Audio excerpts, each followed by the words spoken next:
What's good? God is good. I'm your host, Jay Did It. Welcome to Thursday Therapies, a podcast for all creatives, writers, rappers, poets, artists, activists, Sacramento community therapy session. Today we have Natascha Lanes, aka Liana, a Sacramento-based poet by way of Vallejo and Lawrence, Kansas, a former foster youth, mother, and survivor. She once held her silence like a secret. Today her words speak healing and truth for those still finding their voice. Since her first feature in November 2024, Natasha has been lighting up stages with bold, cathartic presence that lingers long after the mic's cut off. Nominated for Poet of the Year and Most Valuable Poet by the United Poets Committee, her work stands as gospel for the overlooked, the healing, and the rising. What's good? Welcome to Thursday Therapies. How are you doing? Thank you for having me, Jamie. I'm lovely. Yes. You've been out there, it's hot. You're hot. You've been out there lighting up the stage, Thank you. making a name for yourself. Poet of the Year. That's amazing. Thank you. That is so amazing. Thank you I'm so so much. glad. I've been watching you, since we first seen each other at CSSB, and just watching you sprout and grow into the beautiful poet you are, woman you are, and it's been amazing. Thank you. Likewise. I feel the same about you. So I'm grateful to be sitting here Absolutely. with you, seeing us, at the open mics. Yes. On Yes. Tuesdays. On Tuesdays. No, that part. But thank you for coming on the show. Absolutely. Thursday Therapies podcast for bringing awareness to mental health and just sharing your story and your journey through mental health and your creative side. So I'm going to ask you some questions and let the world get to know you a little more. Sounds lovely. That's dope. So you lived in Sacramento, Vallejo, and Lawrence, Kansas. How has those different places shaped your voice as a poet and as a person? In every way, shape, and or form. That's how I'm sitting here right now. Being born in Lawrence, Kansas, it was way different. People are way nicer in Kansas versus California from my personal experience. Yeah. But on the flip side, I was dealing with group homes and foster care. So I seen another side. It doesn't matter what state or city you live in, it's the other side. And then being in California, before we even went back to foster care in California, we were with family, and that wasn't such a positive experience as well. Wow. So constantly being silenced, experiencing and witnessing mental and physical abuse growing up, and then being a domestic violence survivor myself. History or her story repeats itself because we are products of our environment. So for so long, I wanted to be liked by everybody. I wanted everybody to like me. Yeah. Because I was always told I was doing something wrong. Right. But I was never told what I was doing wrong. Wow. So for a long time, it took me to unlearn and relearn and take that time by myself to find out who I am. And I've always been writing since I was a little girl. I almost feel like that might have been my outlet. Yeah. But as far as sharing the poetry, that started out here in Sacramento. That started October of last year at open mics. And I can say that it has been one of the most welcoming group of people, not just poets, just the creatives. Absolutely. Just the people, the human experience, it's intoxicating. Yes. I fiend for this type of energy. Like, I'm just so grateful to be in the presence of greatness. Yes. Like, honestly, like I love y'all all. Yes. I do. I appreciate love y'all all. So being around such lovely people has inspired me to be able to speak up. And then I'm still finding my voice. I'm still, creating it and changing things as I go along. But I can say without a doubt, the story is still being written. I love that. That's dope. And I mean, it has made you into a beautiful woman. I love watching you and watching you grow. It's been amazing. Poet of the Year. Yes, ma'am. That's been amazing. That's so definitely grateful. been amazing. I'm so grateful. And everything's just going to continue. You're going to continue to keep rising.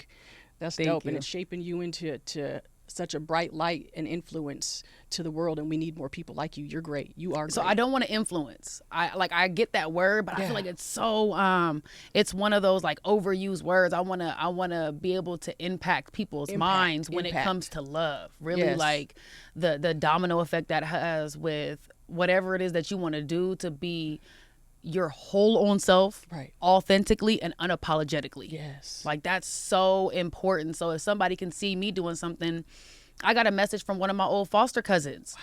And she's letting me know that, like, her seeing my videos of me performing, she wants to perform. Like, girl, let's go. Let's do it. That. Yes. So that, like, that's what it's about. Like, somebody like, wow, I don't remember you ever doing something like this. Or, wow, you're doing this. Right.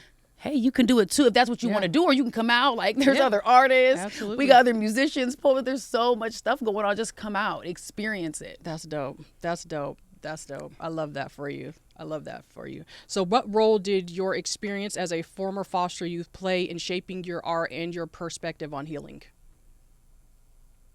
Being silenced. That's the biggest thing, being told, you know, you're too loud. Yeah. I've been told that so long. You're too loud. You're too aggressive. You doing too much. As a child, I was told by my family, children are to be seen and not heard. Stay in a child's place. I understand that because, of course, I want my children to respect certain boundaries when it comes to being around elders and so forth. But to constantly be told that, and then you constantly think you're doing something wrong because everybody's so mean and they saying that they love you. And I'm like, that hurt. I don't want to be responsible for anybody feeling like they did something wrong from just being themselves. Yeah. So embracing and really acknowledging that the words that I feel or what I'm growing through, like, because I'm always going through something, but I'm growing through it. Yes. I can share it in a way that other people are able to relate, because we all have access to the same words and we can all learn something new every day. Yes. But not everybody can put it together the way I can, because there's only one me. Right. So only I can do it. Everybody's experience is different, but there's only so many personality traits. It's not a hardship contest to see who had it worse. Like, I know I know with how I share, sometimes people that have had a challenging childhood or upbringing, they're like, wow, like, you know, how does she have confidence? Or I'm nervous. I'm scared. I'm still nervous and scared.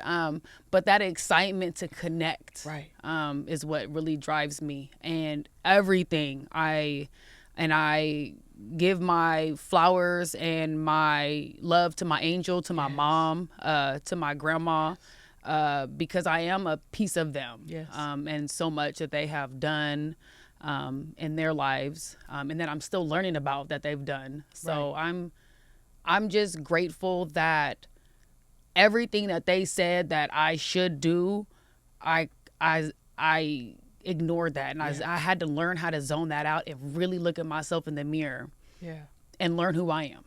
And that's a daily journey. Absolutely. We learn every day. Every day. If you're not learning, then you're dead. Like, you should be learning something new every single day. You should obtain knowledge every day. Every single day, especially about yourself. Absolutely. Especially about yourself. So you've mentioned once holding silence like a secret. Can you share what breaking that silence looked like for you? Let me get my water one moment. Yes, that's great. Yes, because that's actually, let me make sure I'm in the mic. That's actually a really good question.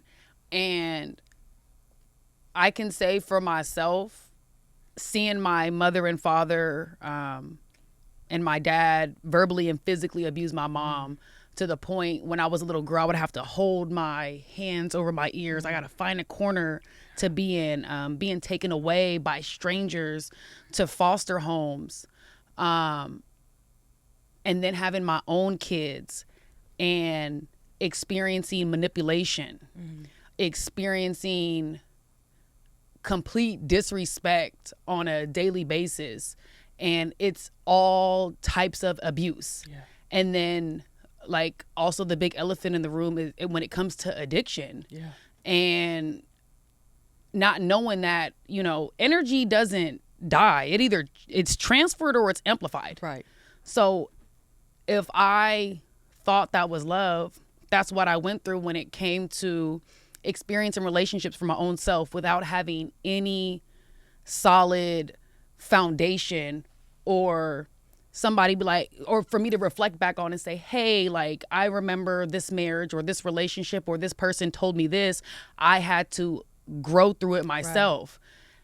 And it took me to literally look in the mirror and not recognize who was looking back at me. Nobody's coming to save me. if I don't leave, I don't know how I'm going to leave. Right. I don't know what's going to happen to me. Yeah.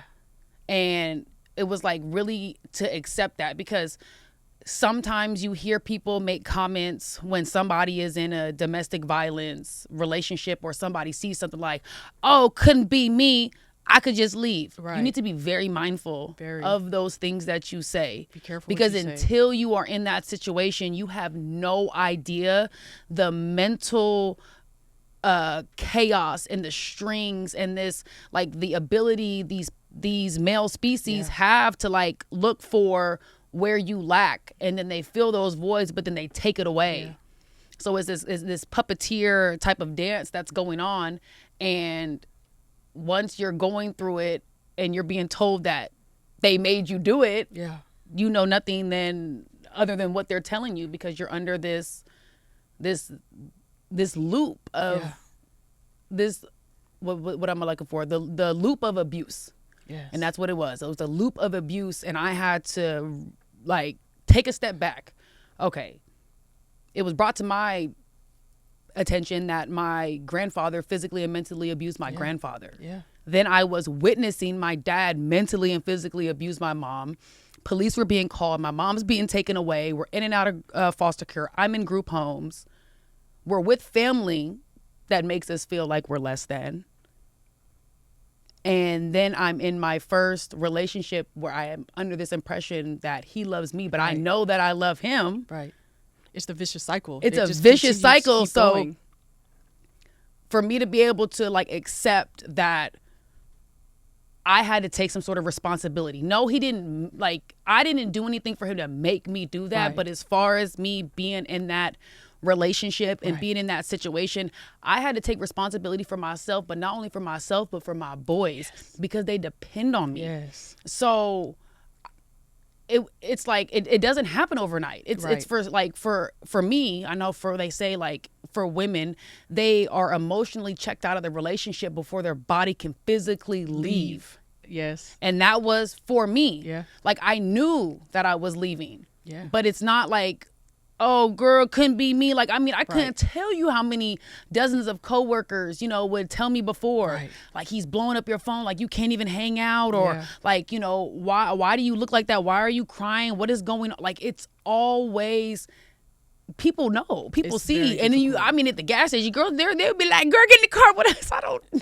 No, it's there's always going to be people coming from a place of like, I'm trying to help, I'm trying to assist. But you got to just be very, very mindful and careful when you are around anybody that is growing through that or going through that. So I'm just very thankful that I was able to take that look in the mirror, to be able to take that look in the mirror, because there was I can't tell you how long I couldn't even look at a picture of myself. Wow. Let alone listen to my voice. Wow. I didn't want to hear a video of my tone. I didn't want to see a picture, any of that, because I didn't know who I was looking at. Wow. And look at you now. You really broke that silence. Thank you. And look at you now. And look at you now. That's a blessing. But like you said, it is very difficult to get out of those situations. I've been in that situation, multiple times, and that cycle just continued. And I watched my mom go through the same thing. And I have 2 daughters. I said I have to get out of that. But it takes time. It takes time, and you have to be able to build that courage in yourself and stand firm in yourself to be able to make that change. And you have to have a lot of different resources, because you can't just get up and go. Where are you going to go? To the streets? Exactly. And that's the thing about it, is like growth and comfort do not go hand in hand. Right. And on the other side of being uncomfortable is the growth. Right. So it looks different for everybody. Yeah, it does. Because it doesn't matter how many restraining orders you get, with all due respect. It doesn't matter. Right. That piece of paper and the process of going through something and getting somebody served, for me. It all takes a lot of energy. It's a lot. It is it takes mentally up so much energy. That's why, and then a lot of women don't leave because the energy that goes into trying to leave is just like, I'd be better off staying. I got to stay for the kids, or, let me just make their life easier because I don't want to put this stress on them. So then I just have to take it, and there's a lot of different factors in the reason why women do stay. But it's the first step is acknowledging the fact that you do need help. Yeah. Absolutely. Because for so long, you hear, you and your family, girl, you strong, you do it all. Right. The kids look so good. Right. And you are fighting for your life behind that closed door, literally. Right. And they're like, people are oblivious. Right. Because when you're in a relationship with somebody and they don't, and the other people from the outside looking in, could be family, friends, they are unaware of the addiction. Exactly. They are unaware of the communication or skills lack thereof. Right. There is not just communication but comprehension. Absolutely. And then trust, and it's a lot. It's a lot. So when somebody takes complete advantage of that, as a woman, I don't know if you've seen those pictures before when people like show pictures of like themselves before and after. Right. Like being able to even look at, I'm like, my kids will look like, wow, Mom, you looked older before. Wow. And that just has a lot to do with how you speak to yourself. Wow. Who do you choose to surround yourself with? Just as much as you are what you eat, you are what you think. Exactly. You are what you speak. Words you are powerful. What you speak, and the words are so powerful. Like the ability to completely change your thought process. Absolutely. It is a gift. Absolutely. It is a gift. And I'm glad you have that gift, and I'm glad you broke that silence because you're here today, and I feel honored and blessed to have you. I'm grateful, Jamie. Around Likewise. me in my community for sure. Because we need more strong women like you for other people to get that courage and be like, you know what, I want to try, because anybody can do it. You just have, it does take time. It does take time, but anybody can do it and break that silence. Yeah. The first step is the hardest, to be able to break the silence and to be able to say, I need help. Right. Yes. Because nobody's going to drop out the sky and save us. Right. It's not happening. And when I accepted and acknowledged that and looked in the mirror and said, oh my gosh, like I can look, like I see it in my head that day, looking in the mirror, like, no, who is this? Yeah. Wow. I don't want to continue to go through this cycle of chaos and drama. Yeah. And then on the flip side, after I take myself out of that situation, I'm like, let me tip my toe in these waters and see what's going on. Yeah. And then I start creating situations. Beautiful. And I'm playing like this game. So I'm like, okay, I am healing to a point, but now I'm transferring all this other baggage I have onto other people. So I knew there was a line I had to cross. Okay, I'm still going through whatever I need to go through, but I can't use other people as pawns in that process. Yeah. Especially when it comes to the male species and explaining whatever it is that you're going through to an extent. Like I'm explaining what I'm going through. They love that, I'm saving this damsel in distress. I'm coming to swoop in, but again, there's different stages and levels, and that's why I know that I've lived many lifetimes already, and I still have many more lifetimes to live, but I've lived probably like 73. He said 73. Well, I'm glad I'm here for it. Happy 73rd birthday. Just dope. Like dope. All these different lives and all the different stuff. And that's okay. And that's okay. It's okay to change and switch and grow. As long as you're growing, and not staying stagnant and staying stuck, that's amazing. And I'm glad that you not stuck. You continue to rise, use your voice. It's very powerful. Like you said, it's very powerful. And I'm glad you broke that silence. Thank you, Jimmy. For sure. So as a mother, how does parenting influence your poetry and your look on mental health? It is vital for my survival, but not only for my survival, the survival of my boys. Absolutely. I just had it's a trip. I just had a conversation with my oldest son yesterday. He just came in the room, just laid down, and he was just like, I'm just grateful you're my mom. Oh, so cute. And he was like, I wouldn't know what it would feel like not to have support, not to have love. Wow. And it's this confidence that he exudes that it is so beautiful. It is like one of the most beautiful things to be able to see my kids be able to speak up for themselves and come to me about certain things or their feelings, or like he had a football game and he was ejected. But the way he handled himself after he got ejected, after we had the meeting, they said they have not encountered one football player, one teenager that ever held himself with such poise after being ejected from the game, handed his helmet right to the athletic director. She's asking him exactly about what happened, what he could have done differently, and he was able to articulate all of that. Wow. And I'm just like, well then, all righty, son. So, and they're like, thank you, Mom. And it's not just me. Yeah. Because I have my sister and I'm so very grateful. Like, they have the best TT in the whole wide world. And when they say it takes a village, it absolutely does. Yes. And I am a mother, and unfortunately their dad is not in their life at this time. But for my teenage son to come to me and let me know that I'm a good mom, and all I think about is like, I need to be doing more. I need to be doing better. I'm not doing enough. Like, I'm like, there's just other things that need to be, like, I got to do this. I feel like this could be better. Yeah. Again, I could just do more. And they're just like, wow, I'm grateful you're my mom. Like, the way that you support me and talk with me, that's priceless, because there's a lot going on in the world, at these schools. It's traumatic. And for my kids to be able to still come talk to me and their friends saying, like, how do you talk to your mom? Right. They're like, my son was like, me and my mom like this. I don't know about y'all. Me and my mom, we locked in. I was like, what? Wow. He was like, Mom, you like my mom, my grandma, my auntie, all mushed together. I was like, okay. It's like, you just all together. He's like, I was like, okay, son. That's dope. That's dope. And that is a childhood. I'm responsible for their childhood. So as long as they don't have to heal from the childhood I'm responsible for, of course it's not going to be perfect. Right. But they're kids for the shortest amount of time. Right. That is top priority. So that energy, I can put that in the poetry, and my kids can hear it or they see it. They were at the award show and were so excited, and that's just one of the most priceless feelings, to have my family there, my poetry friends there. A friend I haven't seen in over 10 years. Wow. She was there. My man was there.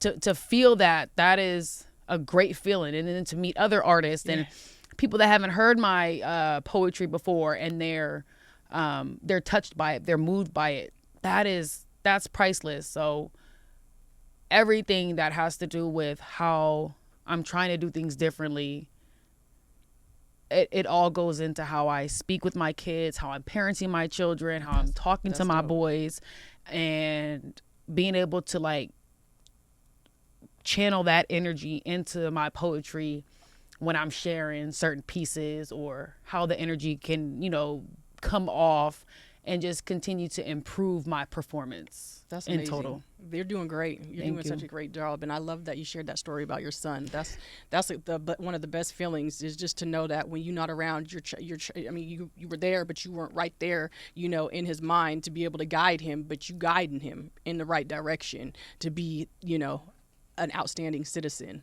and that's amazing. That's amazing. Thank you. Thank you. Thank you. So what first drew you to poetry as your outlet for expression once you broke your silence? I had no idea I was even writing poetry. I'm typing in my feelings, or something happened, and then it might happen to rhyme, or it's something that goes together and it just makes sense. Or I could write something and I've never read it before, and then I kept seeing these open mics. And I was like, okay, I guess I'll go share. And then I go share, and she writes, and Ace, those poets let me know that I was a poet. I said, no, I'm just reading some stuff, got in my phone. Right. I'm in my feelings right now. Y'all the poets. They said, did you write what you read? And I said, yes. Yes. They said, you're a poet. Yes. I said, okay. Yes, you are. I'm a poet. Yes. And then Mr. Terry Moore, he let me know that I'm a spoken word poet. Yes. And then I'm still researching and going through that again, another transformation, to even like wrap my head around, like there's all these different stages of whatever artistic experience you're growing through. Right. And I just think that is so absolutely beautiful. And I'm just so grateful to be a part of this community, a part of these poets' lives, and be able to say, like, I got poet friends. Like, I just love saying that. I love it. Or when people, like, just hearing Aaron was just on a video, you know, speaking about how he spoke into exist. Like, he kept calling me Poet of the Year. I love it. Before I was awarded Poet of the Year, I was just nominated. Yes. And he gave me the opportunity to guest feature on one of his shows, and he paid me, as well as like I was on David's show, and just being a part of all these different shows. And they're like, no, you're actually getting paid for your set. And I'm like, what do you mean? That's dope. What do you mean getting paid? Like with Kyrie, with Mahogany. I'm like, this is amazing. I just did a photo shoot with him as well. Like it is so beautiful. Like all these different puzzle pieces. Yes. Like they're all connected in some way, shape, or form to be able to put our masterpiece together. Like we each have a different masterpiece. Absolutely. And my story is still being written, but I'm just so grateful to cross paths with so many amazing people that have these God-given talents. Yes. And they're just great people to talk to be able to have conversations such as yours. Like you have Thursday Therapies. Like that's, it's life-changing. It's to be able to have these unfiltered conversations. And these are the conversations that we do need to normalize. Absolutely. But they're not normalized. So when people are hearing other people talk about it, like, oh, mental health, feelings, trauma, childhood triggers, art, or different type of therapy forms, or because what might work for one person does not work for the other person. And you just have to try whatever it is that might scare you, or you have thought about it. But if you have that thought and it's not leaving your mind, there is a reason that's in your mind. Like, that part. There's a reason you keep getting these downloads. Yeah, and that's like you just said earlier. You said ain't nobody showing up for you. You got to show up for you. You got to make that move. Don't worry about who is not showing up for you. That part. Give that energy into who is showing up for you. Absolutely. Because why are you going to worry and question why XYZ said they were going to do something, they didn't show up? Why? Right. And you see even tonight how it happened, just walking here and people connecting, because when you start showing up for yourself, people are going to start showing up for you. They gravitate towards it. So like if you don't have nothing to show up for, right. If you ain't got nothing for people to show up for, like be so for real. Right, that like part. And at the end of the day, I say this in my poem as well, but I mean this. Energy, don't be fibbing. That part. And if you not feeling you, how can you be felt? Right. If you're not feeling you, how can you be felt? How? Wow. Yeah. How? Oh, it was only 5 people, so you better put on a show for them 5 people. What? Shoot, if it's only one person, you're still putting on a show for one person. It doesn't matter if nobody is there. Right. It doesn't matter if the cameraman is there. Right. That cameraman has to be paid. Absolutely. They had to. It was he, she. Yes. They had to use gas money, pay a child care, get the food to be there. Yes. It's quality over quantity. Some people have a distorted perception of reality when it comes to being on the phone and sharing a video of their talents, whatever it may be, and being in front of people live. Right. Get outside. Get outside. Get outside. Please go outside. Meet these people. Touch some trees. Touch some grass. Meet with like-minded individuals, whatever it is that you're interested in. That part. Yes, that part. So your poem's described as gospel for the overlooked. How intentional is that, and what do you hope listeners take away from that? To be your whole own self. Yes. Unapologetically, authentically, unapologetically.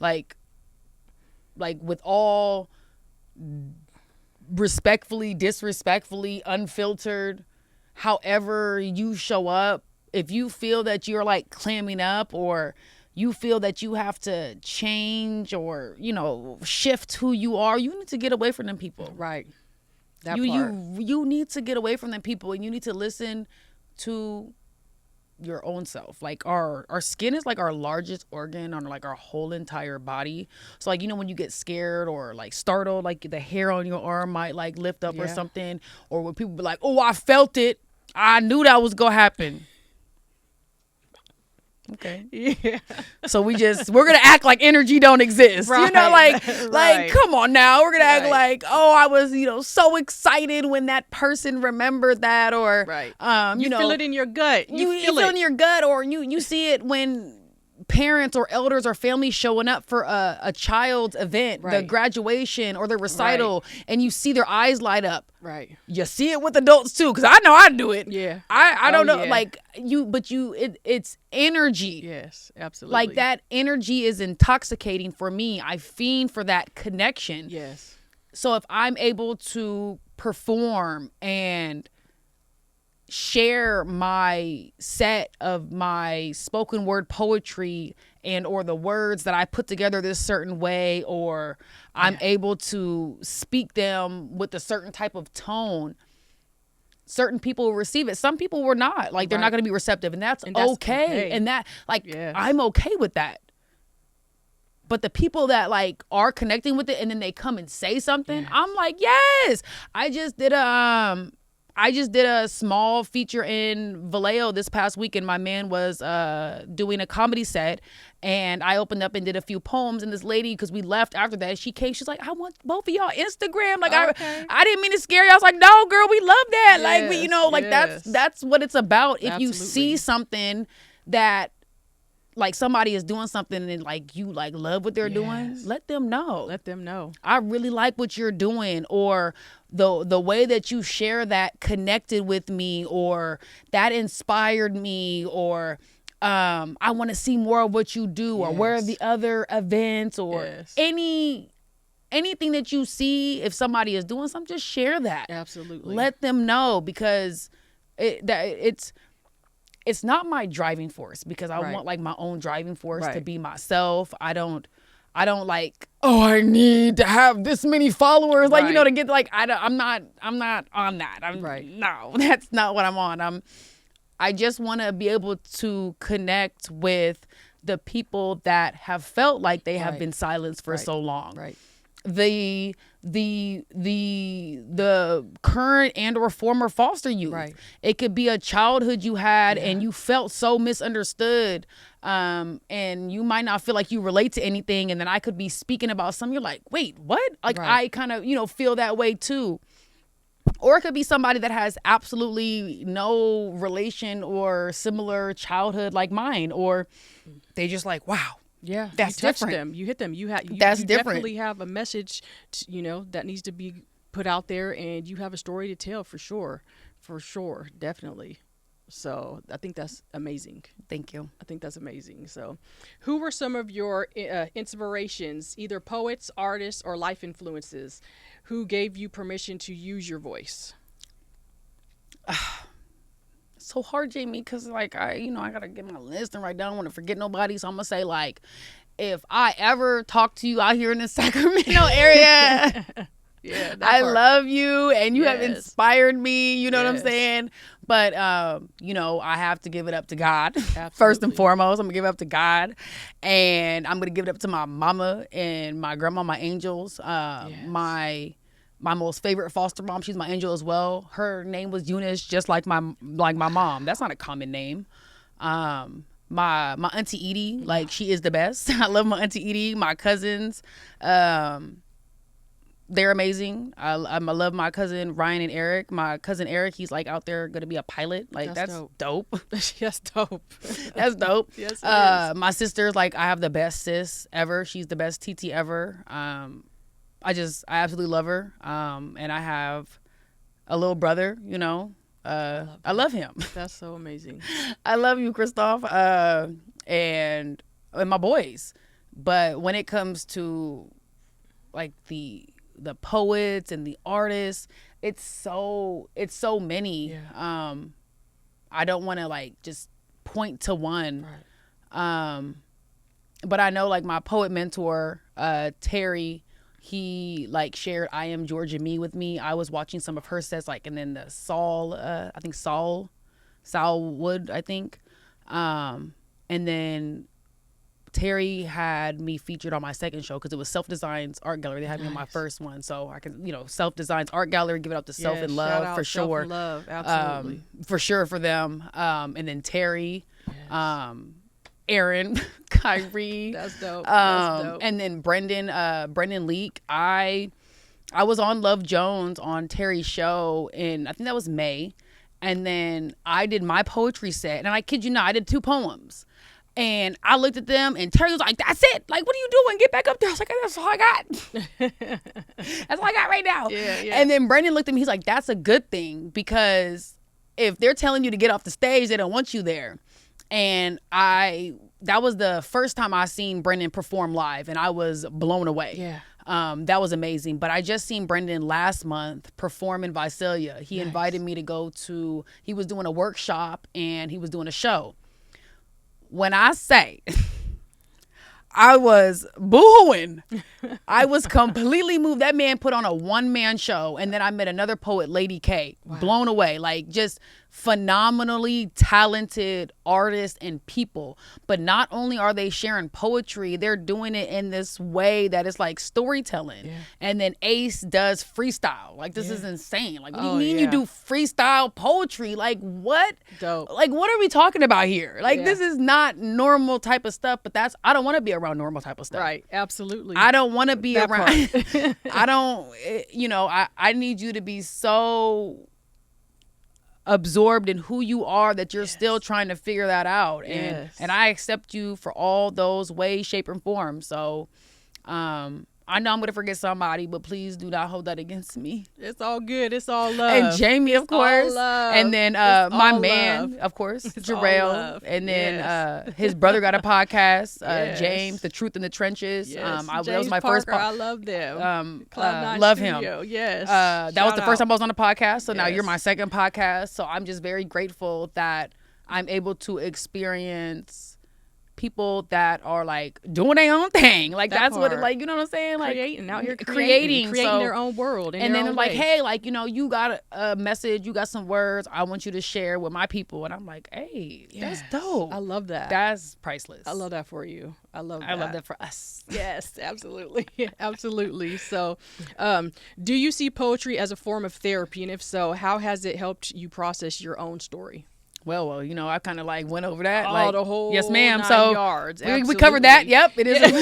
Yes, check that. Part. It is a big form of therapy for me. Healing, nothing but healing. It is. Absolutely. And it's not just me sharing, but also being able to listen and see. Yes. And it's like anybody can watch a video of somebody performing. Right. Seeing somebody perform live. Yes. Oh, and that was the Blue Note Jazz Festival. I just seen Jay Ivy perform live. Boo-hooing again. That man got out there and started like spitting. Yeah. And some people get on and they might introduce themselves. And I know Terry gave me that tip. Like, you just get out there and you start doing your set. You don't be like, follow me on the Instagram. Like, you don't do none of that. You get out there and you start sharing your art.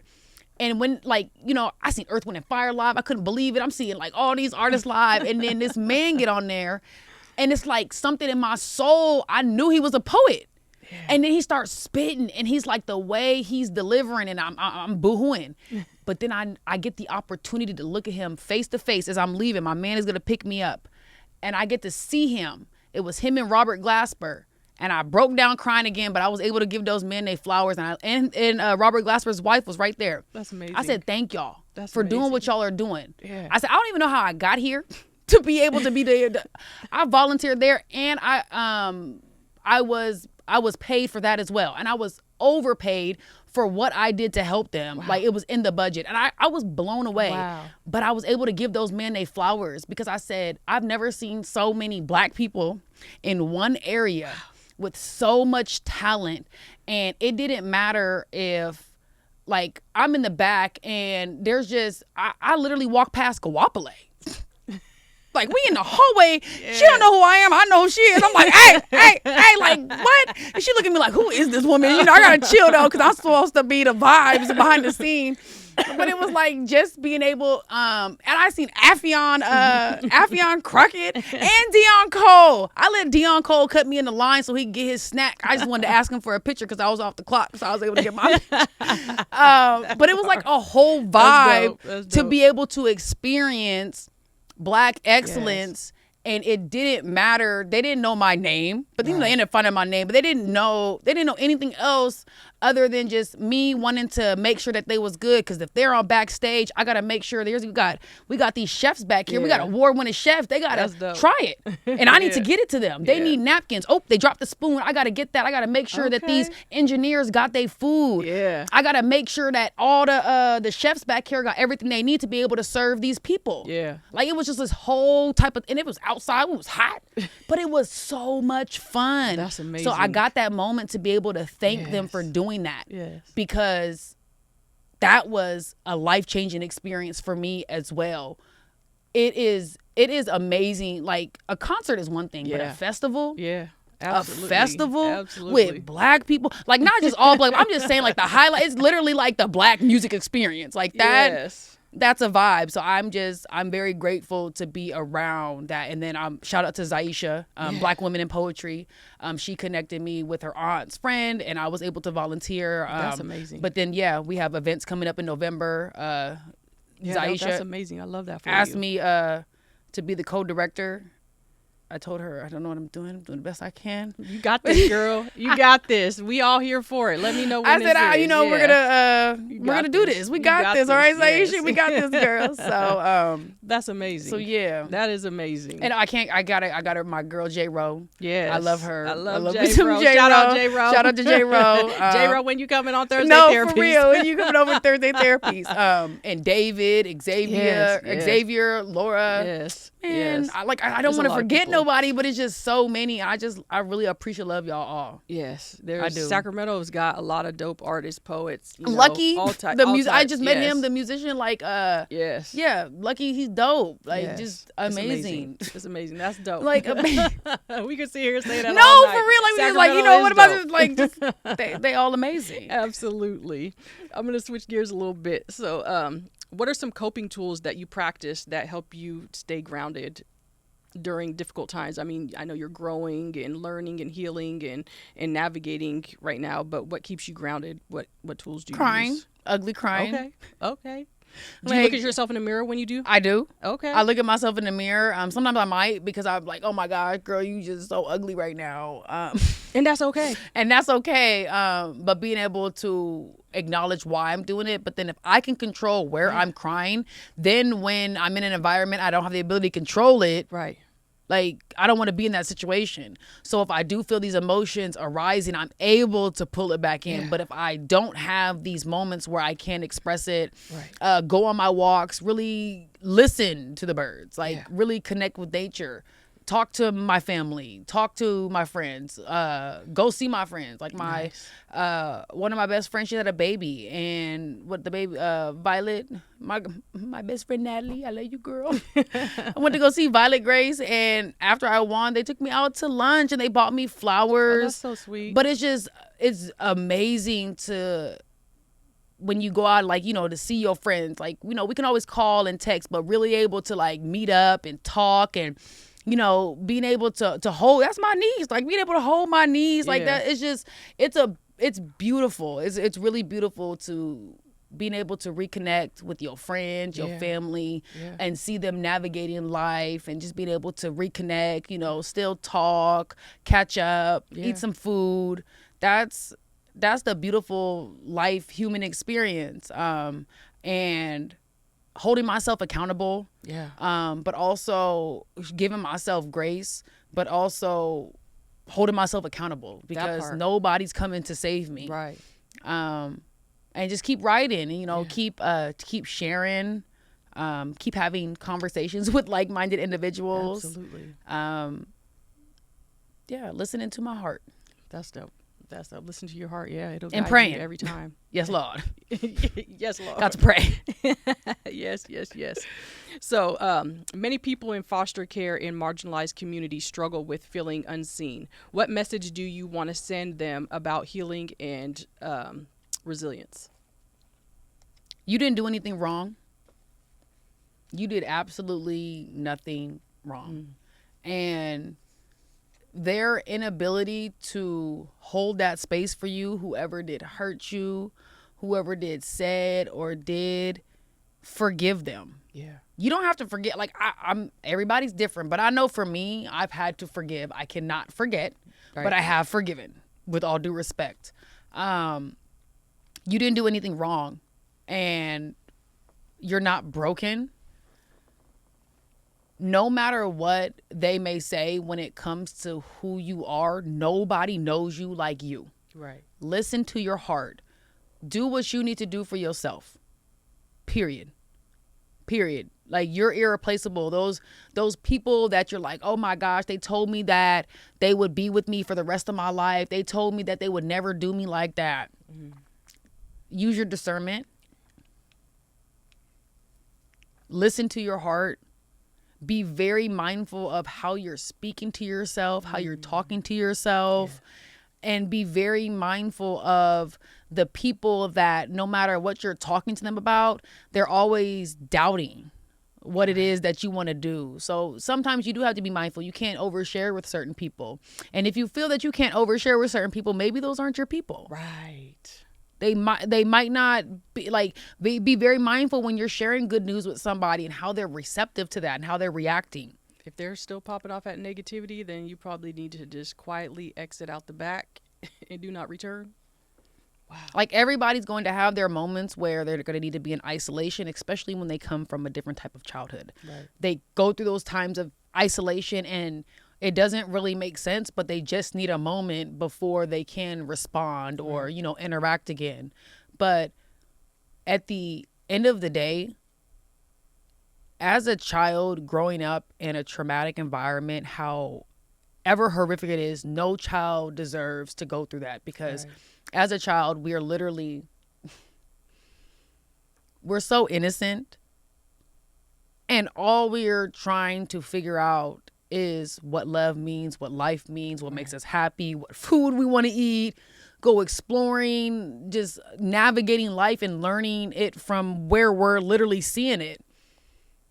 So as a former foster youth, as any youth that are in foster care, just know that it will get better. Yeah. It will. It's oh, how she know, because look in the mirror. Look at your hand. God gave you a fingerprint don't nobody else got. You're not broken. You've had a completely different childhood than other people.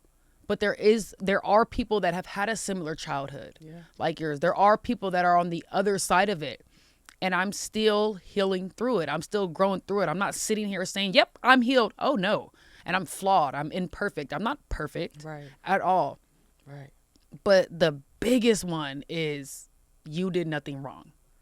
Right. You are whole within yourself. You did nothing wrong. And please be yourself. Be yourself so your people can find you. Yes. Just be yourself so your people can find you. That part. Thank you. Yes. Be yourself. Please just be yourself. Yes, your people will definitely find you. They will. They don't find me. They will. They don't have any choice. But if you're if you're diluting yourself so people can accept you and you want everybody to love you and you're like, I don't want to make this person mad if I'm going to be myself, then those might not be your people. Right. Use your discernment. Listen to your heart. Yes, that part. Thank you for that advice. That's powerful. Very powerful. Very powerful. Very powerful. So can you share a moment when your poetry created a breakthrough in your healing or someone else's? I had somebody, I think it was like a few months ago. They had listened to I don't know if it was like one or two of my poems, and they let me know that it was like somewhat of a confidence booster. And it made them feel seen, and they related to it. And I've heard it a number of times, like a handful of times, but it was different because when they said that they were listening to it, they felt emotions and like the way that I'm delivering it. And then also the one that they're listening to recorded, it could be different now if I'm saying these poems live. So there are times when people are hearing it, like for example, I was in Mahogany Urban, I think last month, and I started one of my poems, and I've never received this response. Like, I literally started my poem, and this guy busted out laughing. Like, he felt it in his soul, like, and it was a domino wave through the room, and they were just feeling it. I was like, oh my God, like, this is dope. Like, it's the energy, like, in the room.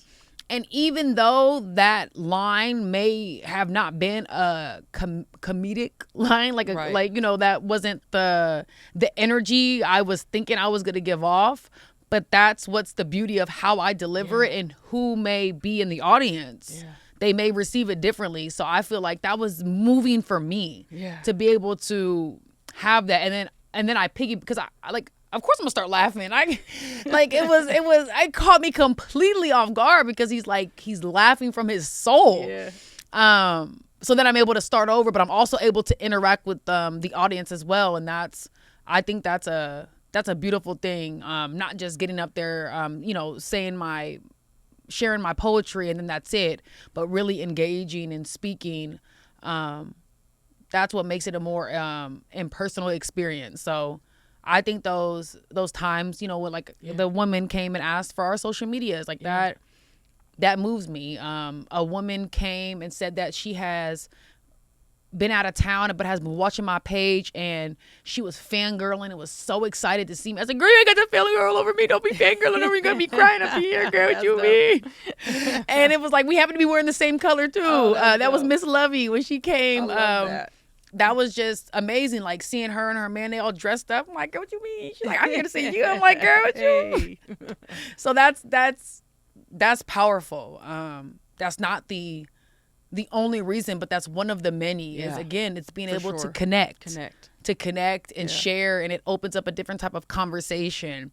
And then, like I told you, my old my foster sister, my cousin, she was like, I want to do it. Like, what you mean, girl? You better do it. Like, you can do it. Like, if you feel that you can do it, do it. You can. You can do it. Whatever you put your mind to, you can do it. It's so, like, cliche, but do it. Do it. Just do it. Like, you know what I'm saying? Like, you can either, this can be the end of the day, or this can be your day one. Right.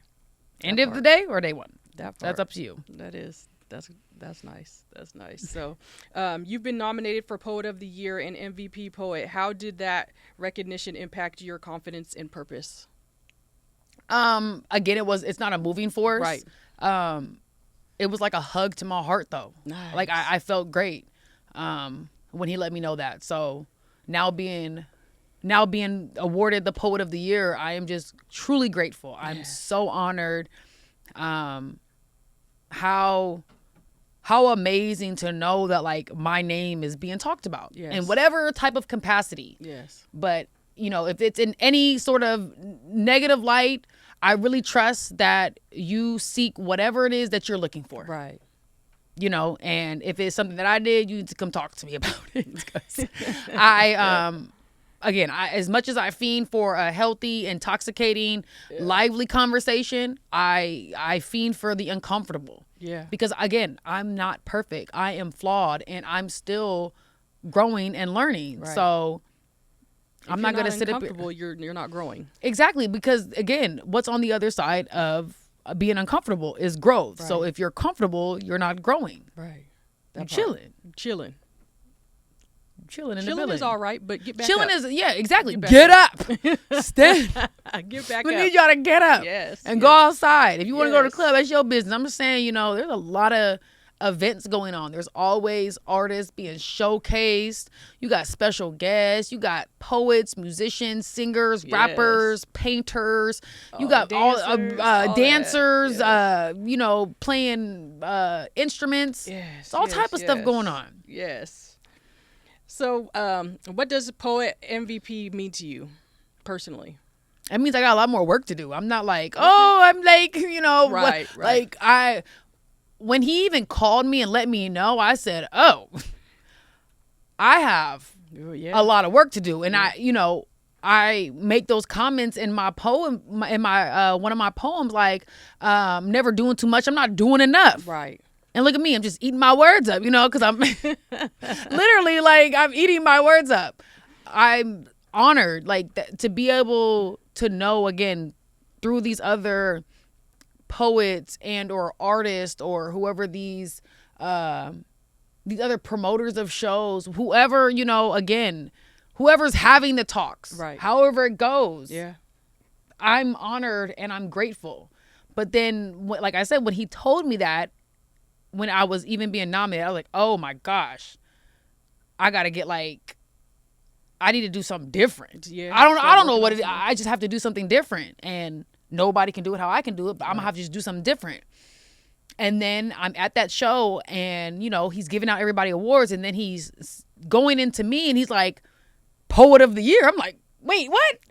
So I'm completely caught off guard, but literally in that moment, I'm like, I got a lot of different stuff I'm gonna do, but that's also what goes to show, if that's something that I'm going to be putting my energy into, and it's something that is exciting and that I want to continue to do, it's kind of like, okay, this is like, again, it's my name is Natascha Lanes, so this is my lanes. Right. Like, that's your lane. It's my lanes, but on top of, okay, hey, we're at Poet of the Year. Right. That's if this is where they're seeing, like, okay, Natascha Lanes be a Poet of the Year, that's a lot of extra stuff that's just literally the begining. Yeah, you got to keep growing. I have to keep growing. Yeah, keep showing up for yourself. To keep showing up, and I'm like, I couldn't have got it if I didn't go to the open mic. Right, and break that silence. And break the silence, and voice. If it's in the notebook, it's in your phone. Yes, you got this, girl. You got this. I love it. Thank you. I love it. So, how do you see your poetry building community, especially for those who feel isolated or misunderstood? When it comes to it could be a man or a woman, they, them, the inclusivity, like everybody's included. If you've ever felt that you have been silenced, yes. If you ever felt that you've been silenced, everybody delivers their art in a different way. I just know, for me, when people may hear me speak like how we're speaking now, right, and then they may see a video or could have seen me live, and they're like, that's two different people. Yeah. Yes, exactly. Yeah.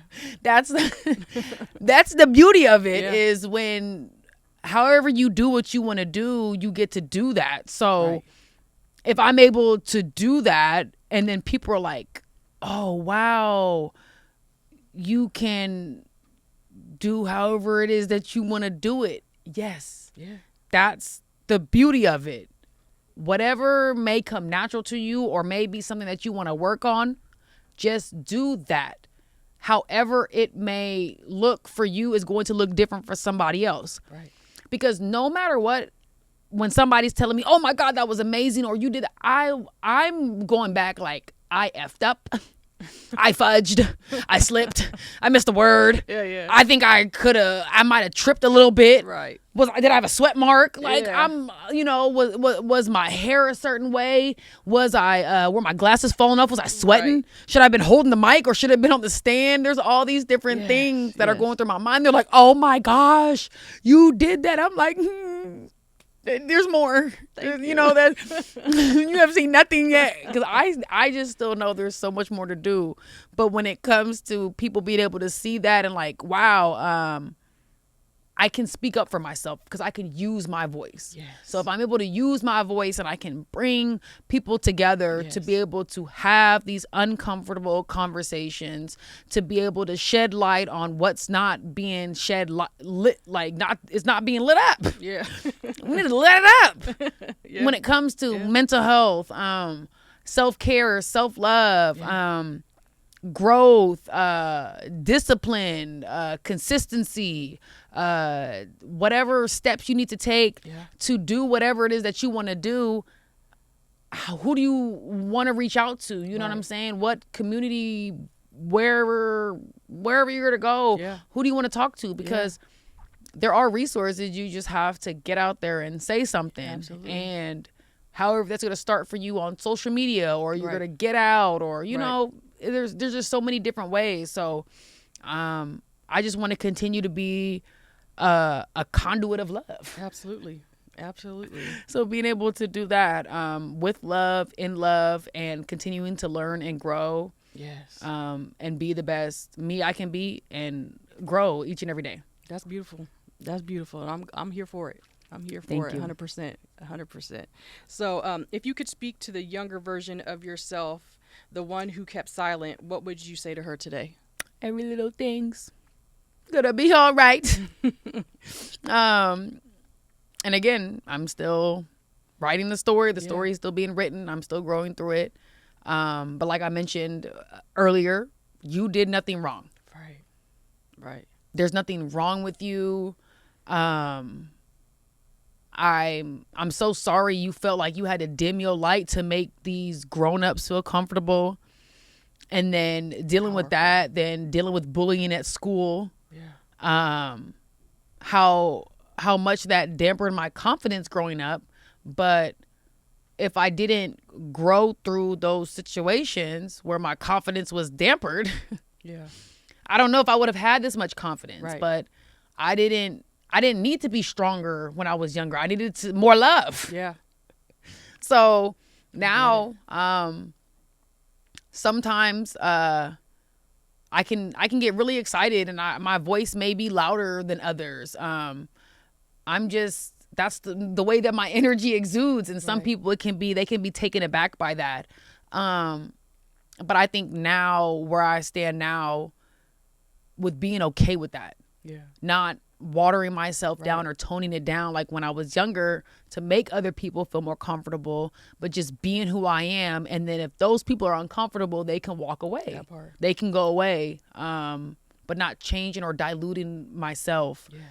And I didn't do anything wrong. I love that. You didn't. You definitely didn't. Thank you. You are loved. We love you. We love you. you. Yes, absolutely. So let's switch gears a little bit. You got something you want to spit on the mic? You got some poetry you would like to share?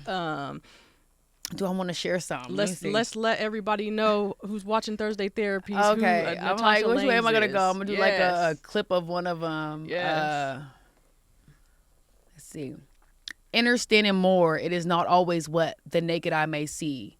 Not always easy. It's a real life simplicity and the difficulty of the mentality of others. But that's not my battle to see the victory. The focus is mandatory on my destiny. The fight to be free. So much more. Work is never ever done. Must keep going. Never doing too much. I'm not doing enough. Once you see what you prayed for, how God always got your back.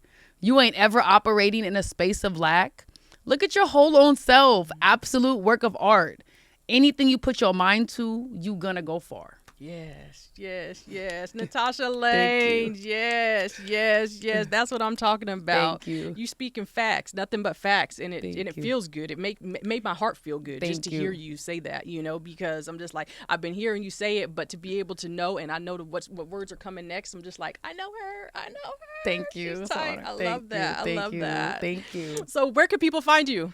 I'm on any upcoming shows? So I'm going to have a show. I think it's 2 shows in November. It might be 3 shows in November. Okay. I might be at Self Designs next month. I don't know for sure, but if you follow my Instagram, Natasha _ Lanes. Okay. YouTube is Natascha Lanes. Sometimes I'm on TikTok, but not really. The same with Facebook. I'm not really on there. I'm more on Instagram and then YouTube. And then, yeah, I'll post the upcoming shows for November. But November, I think it's November 8th. I think so. For the Black Women in Poetry. Nice. And that'll be a Blue Q 6 to 9. That is on the Black Women in Poetry's Instagram page. I'll probably add that link to mine. I haven't let Zaisha know if I'm going to be sharing or not because I am the co-director.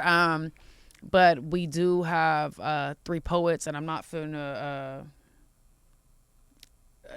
skip over. I don't remember the names off the top of my head. So I'm like, I know for sure J-Ro will be one of the featured poets. I love that. And it's called Zaisha, and it's the Audible. Okay. Yeah, the Audible. But yeah, it'll be on the Instagram. Okay, dope. Thank you so much for coming on here, sharing your story. I love hearing your story. I love hearing your poetry, and I just love being in your presence. It's been nothing but peace and love and warmth, and I love being around you. Check yourself, check your mental health, like, subscribe, comment, tune in, follow Natascha Lanes, and thank you. Thank you.